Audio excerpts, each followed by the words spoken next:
যদি তোমার ডাক শুনে কেউ না আসে তুমি একলা চলো রে, একলা चलो একলা चलो একলা चलो একলা चलो रे।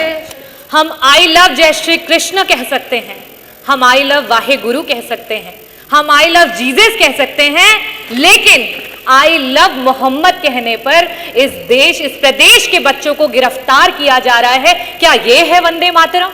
कफन को चूम लिया, फंदे को चूम लिया, तब हमें आजादी मिली है। और मैं चाहूंगी कि यहां सदन में बैठा हुआ प्रत्येक व्यक्ति उनके बलिदानों को याद करे और असली वंदे मातरम को ये सरकार धरातल पर रेली करके आए। मैं शब्द चढ़ाती हूं, हिंद जिनकी जान था, नाम हिंदुस्तानी जिनका मजहब हिंदुस्तान था। नहीं कमाई पैसों से, सौदा लहू के मोल हुआ था भगत सिंह के जैसों से। माओं ने गोली खाई थी, बेटे फंदों पर लटके थे, बदन पर बंधी थी जंजीरें, दिल मगर आजाद था। रक्त के अंतिम कतरे में भी भारत जिंदाबाद था। भारत जिंदाबाद है और भारत जिंदाबाद रहेगा। आदरणीय अधिष्ठाता महोदय, मैं आपका आभार व्यक्त करना चाहूंगी कि आपने मुझे वंदे मातरम पे हो रही चर्चा में भाग लेने का अवसर दिया। 1875 में जिस समय देश गुलामी की जंजीरों से जकड़ा हुआ था, जिस समय देश में हर तरफ महामारी थी, जिस समय देश का किसान जो है वो भारी लगान दे रहा था, जिस समय देश का हर जवान ब्रिटिश हुकूमत की गुलामी कर रहा था, जिस समय देश की बहु बेटियों की आबरू हर रोज लूटी जा रही थी, उस समय बंगाल के कोने से आवाज आई वंदे मातरम। बंकिम चंद्र चटर्जी जी के द्वारा लिखा गया और रविंद्रनाथ टैगोर जी के द्वारा गाया हुआ ये गीत लड़ाई का, देश की स्वतंत्रता की लड़ाई का हथियार बना। इस देश की स्वतंत्रता की लड़ाई के लिए वंदे मातरम कहते हुए लोगों ने अपने प्राणों की आहुति दे दी। ये किसी जाति विशेष के लोग नहीं थे, ये किसी धर्म विशेष के लोग नहीं थे, इसमें महिलाएं भी थीं, इसमें इस देश के हर एक व्यक्ति का योगदान रहा, जिसकी वजह से आज हम इस आजाद भारत में सांस ले रहे हैं। अध्यक्ष जी, आज राष्ट्रगान के राष्ट्रगीत के 150 वर्ष पूरे होने पर हम इस चर्चा को करा रहे हैं, लेकिन क्या सरकार वंदे मातरम इन शब्दों को क्या समझती है, इनकी मान और मर्यादा को समझती है? वंदे मातरम का अर्थ है वंदना मां की, भारत मां की। किसी भी मां की वंदना उसके बच्चों को दुख पहुंचा करके, उसके बच्चों के साथ अत्याचार करके कभी भी नहीं की जा सकती।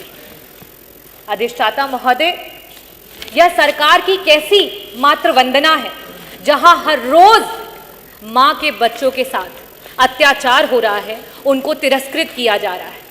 इस सरकार में हम आई लव जय श्री कृष्ण कह सकते हैं, हम आई लव वाहे गुरु कह सकते हैं, हम आई लव जीसस कह सकते हैं, लेकिन आई लव मोहम्मद कहने पर इस प्रदेश के बच्चों को गिरफ्तार किया जा रहा है। क्या ये है वंदे मातरम?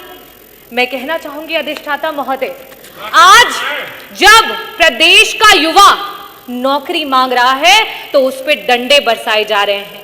क्या ये है वंदे मातरम?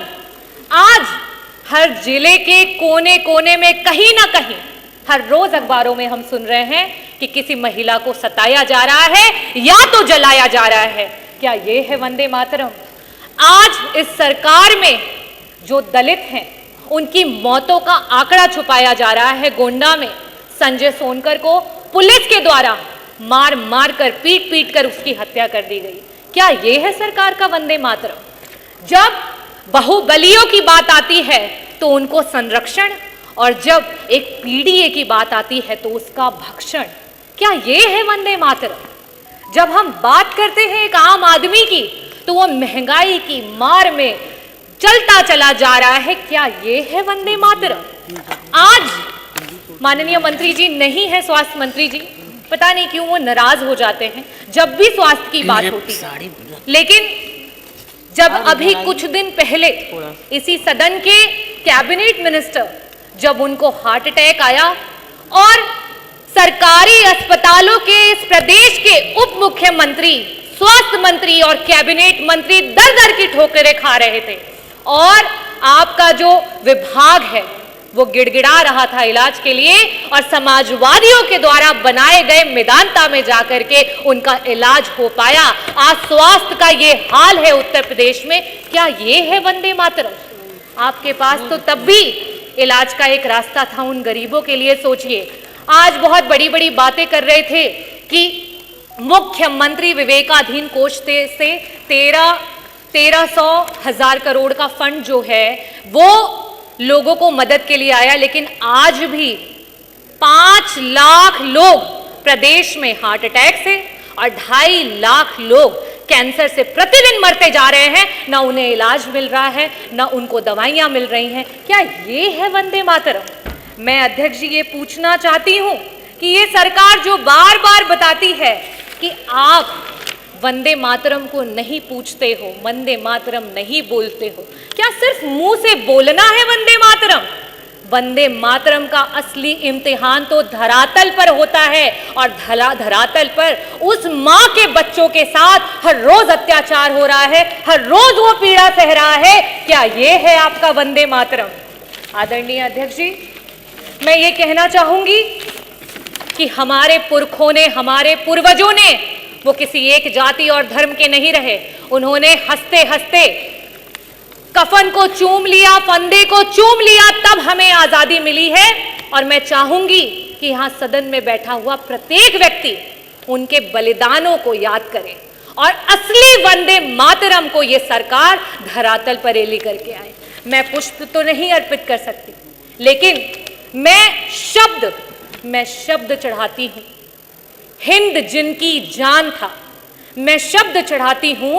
हिंद जिनकी जान था, नाम हिंदुस्तानी जिनका मजहब हिंदुस्तान था।